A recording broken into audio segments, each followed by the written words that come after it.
دوسری بات جو پوچھی گئی ہے وہ ضمنی بات ہے کہ تراویح ہو سکتی ہے کہ نہیں. اس میں کون سی لوگ ہے جس نے تراویح پڑھنی ہے اور وہ سو کر وقت پر نہیں اٹھ سکتا تو جو مرضی نفل پڑھ لے اس کو کیا فرق پڑتا ہے؟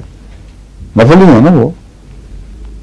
مگر ایک بات مد نظر رکھنی چاہیے کہ عموماً تراویح میں یہ روح پائی جاتی ہے کہ سب کاموں سے فارغ ہو کر دن بند کرتے وقت تراویح پڑھیں تاکہ اس کا ایک طبی تعلق تہجد سے ہو جائے، پھر اس کے بعد رات ہے.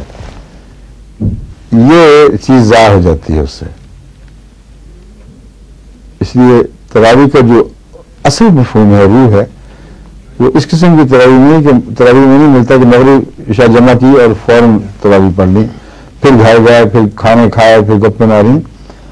تو یہ پیش نظر رکھنا چاہیے کہ تراویح اصل تو وہی ہے کہ جو رات کو کیپ کرے، وہ آخری اس کا دن، اس دن اور رات کے پہلے حصے کا آخری پروگرام ہو.